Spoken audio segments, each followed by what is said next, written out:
2015 C63 AMG S. A beautiful car, if I say so myself. It's a lot of fun. It's fast. It's powerful. It's comfortable. It's a Mercedes. It's got a wicked cool interior. Look at that red carbon fiber. And it's also a lot of fun on the track. I enjoyed taking this thing to several race tracks. Thunder Hill, Sonoma, Laguna, places like that. But it has a problem. It's heavy. And that means it kills brakes. It eats brakes for lunch, breakfast, lunch, dinner, and a snack.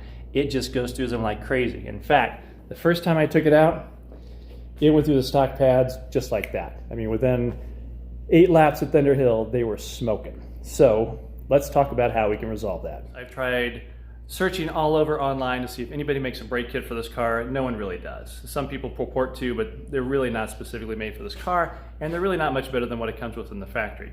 This car, Edition 1, I really couldn't spec it. It came as is, and in the US, they did not come with carbon ceramics on the front. So I've been kind of hampered by that. I've got the steel rotors all the way around. So what I've done is I've upgraded the steel rotors to some aftermarket ones. They're a 2-piece design with a floating ring, so I can replace those as I need to. I've also replaced the brake with Motul 600. It works really well. And I've also upgraded the brake. But essentially the brake pads are a track pad. They're designed to take the abuse and the heat, and they work very well. But it still overheats. So what are we gonna do about that? Well, today we're gonna put some ducts on it. It's gonna be a little ghetto, but you know what? They work. Last time I used this setup at Thunder Hill, we ran the 5-mile configuration. It worked pretty good.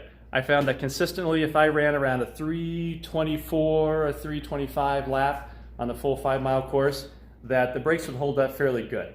And if I did lose them, if I started to go too fast here and there, that they would come back pretty quickly if I just kind of breathed on it a little bit, took a little bit easy before the next corner, and those ducts actually got enough cool air in there that they would cool back, and I'd have those brakes back for the next corner.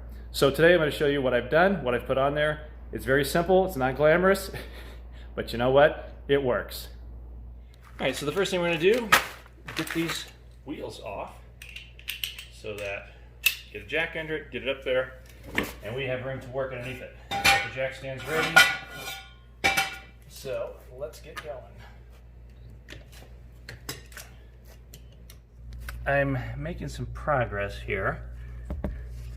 I've got it zip tied here so far, and I think I might have to angle it a little bit better because I don't think it's going right into the knuckle there, and I don't think that's the best place for it.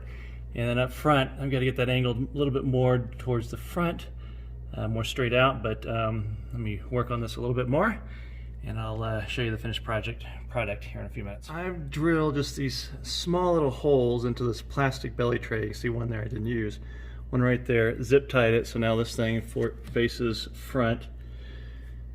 I've attached it to that lower control arm, and then it still looks like it's, I don't know, I think it's going too much directly onto that steering knuckle there. I'm going to try to reposition, so maybe pull it out a little bit so it kind of blasts the center part of the rotor and the caliper a little bit more with that air, or maybe just leave it there if that's the easiest thing, but I'm going to keep fiddling with it, see what I can do here. Okay, so this is what I'm going with.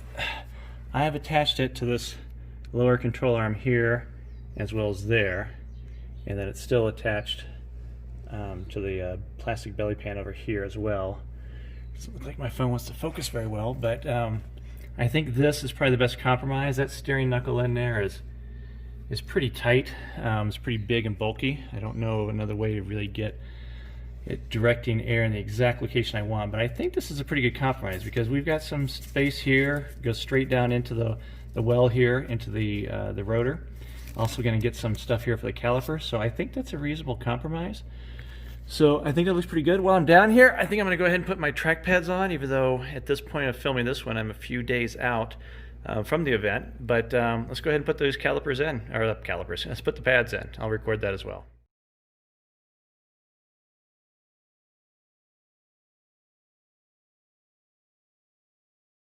And just like that, we've got track pads. For some reason, it's easier to put this lower pin in first and get it to line up. Otherwise, it seems like you're trying to stretch this thing and bend it down in there so that you can get this pin in there. So just a little FYI, put the lower pin in first, then put this upper pin in. Seems to be easier. then you can put in the cross bolt there. Another little note here, I just did a lock-to-lock turn to see if we've got enough clearance under here for this, see if I can get the camera back a little bit. Here we go. See if we got enough distance on this hose, and it looks like we are touching just a little bit there, but it's just barely touching right there on the caliper. Don't think that's going to be too bad. It shouldn't be a full lock anywhere really on the track, only in the parking lot and everything, so I think we're still going to be good. So I think this is going to work okay. This side is done. Got it on there. My fin speed wheels ready to perform on the track. Got the new pads in there. These are track pads, ST47s I believe from Mercedes. And we've got our brake ducts installed. So we will see how good these do. Time to do the other side.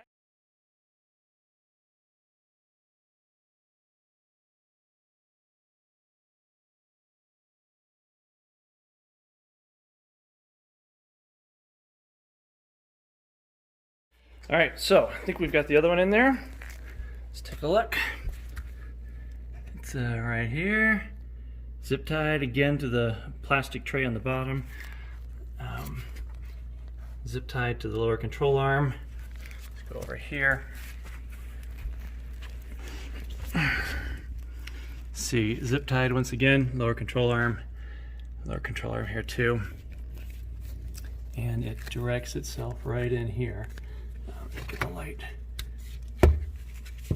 So you can see that it's going into this little cavity here between the caliper and the rotor. I think is the best place we want to try to get in there. Get some fresh air in there, get it cooled so the cooler air can go into the center of the disc then, and then out these veins. These veins are actually designed to throw air outward. So getting air into the center of that caliper, center of that rotor, rather, I keep saying caliper, center of that rotor is where you want to get the fresh air in so that it can then expel the air out of these rotors, out through the middle of this as well, through the caliper. Now I can say caliper, and it should be ready. So let's change the brake pad on this one.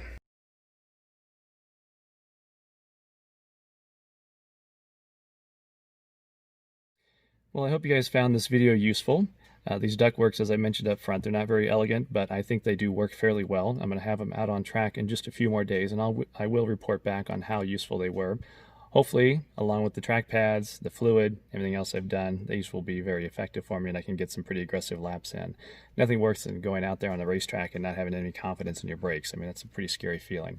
So yeah, these ducts that we put in today, again, not elegant, but I think it's going to be effective and functional, and that's the most critical part. So I will report back soon. So for now, thanks guys. Bye.